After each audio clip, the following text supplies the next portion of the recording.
할렐루야. 오늘도 참 좋은 날입니다. 여러분에게 하나님의 평강이 함께하기를 주의 이름으로 축원합니다.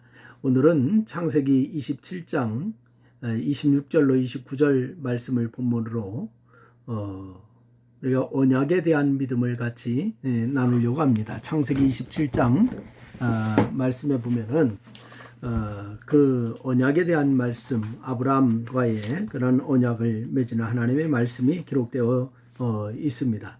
아브라함의 인생에서 가장 중요한 시점은 하나님의 약속을 믿고 고향을 그렇게 떠났을 때일 것입니다.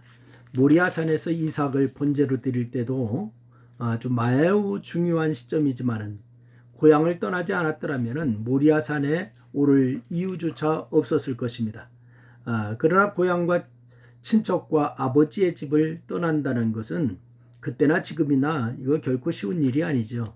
더구나 갈대아 우르를 떠나는 순간 지금까지 누렸던 안정됨과 또한 이제 그런 부요 등 모든 것을 잃을 수 있기 때문에 더욱 어려운 결정이었을 것입니다. 하지만 아브라함은 하나님의 말씀 곧 내가 너로 큰 민족을 이루고 내게 복을 주어 내 이름을 창대하게 하리니 너는 복이 될지라 라고 하는 그 하나님의 말씀을 굳게 믿고서 고향을 떠났습니다. 그래서 하나님의 언약에 대한 믿음이 힘든 모든 상황을 넉넉하게 극복할 수 있게 했던 것입니다. 그러면은 그의 아들 이삭은 그 언약의 말씀을 어떻게 대했을까요? 과연 이삭도 그의 부친 아브라함처럼 하나님의 말씀을 그대로 믿고 기대했을까요? 그것을 보면은 이삭은 하나님의 말씀을 듣고 믿음으로 순종했다라고 성경은 말씀하고 있죠.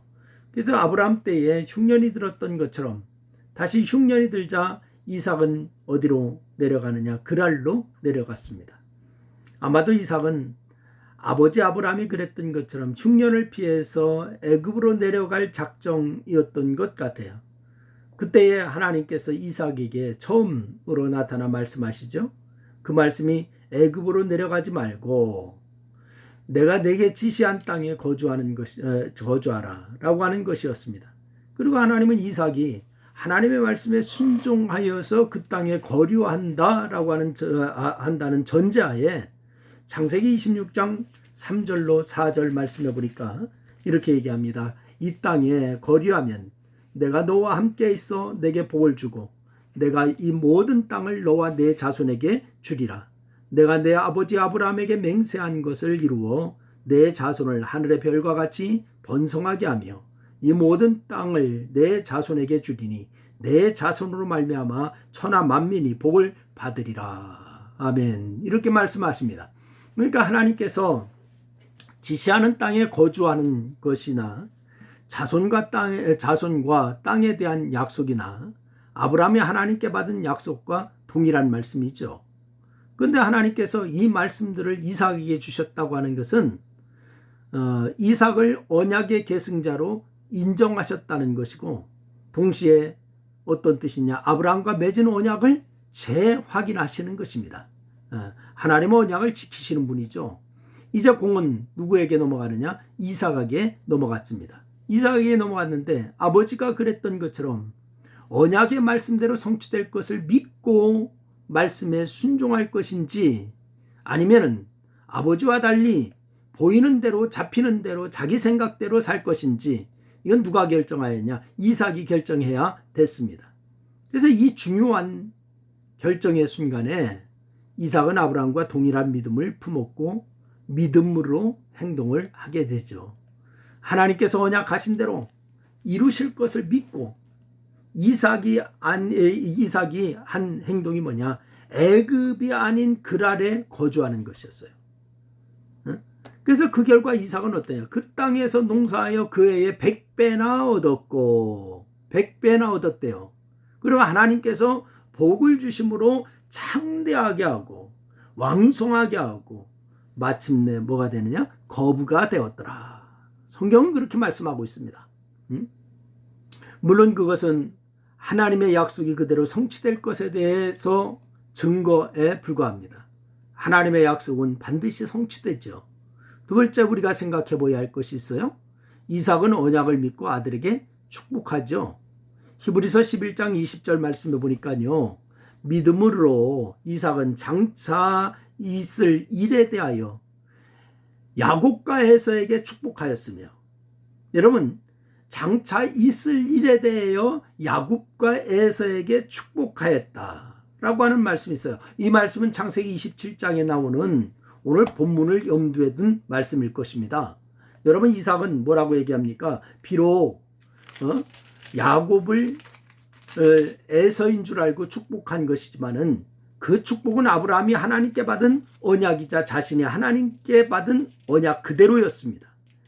그래서 말씀에 여호와께서 복 주신 밭이라고 하는 약속의 땅 가나안을 표현한 그런 말씀이다라고 하는 것을 우리가 기억할 수 있어요. 여러분 자신의 아들 곧 언약의 계승자가 하나님의 약속을 따라서 가나안을 기업으로 얻을 것을 확신한 거예요.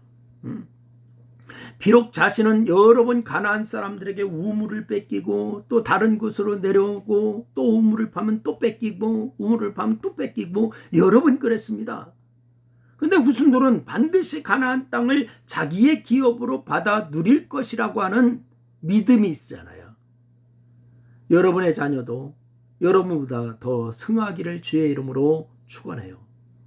이삭은 이어서 만민이 너를 섬기고 열국이 내게 굴복할 것이고 그렇게 축복하였는데, 이 히브리서가 언급한 장차 있을 일이라고 하는 거, 이삭이 축복한 내용을 의미하는 거예요. 여러분 하지만 지금 처해 있는 형편을 볼 때 이 축복은 헛된 말로 여겨질 수 있죠. 이삭이 도대체 축복의 말을 하는 자나 축복의 말을 듣는 자가 다 합쳐서 몇 명이나 된다고 만민이 그들을 섬긴다는 것입니까? 지금 몇 명 되지 않아요.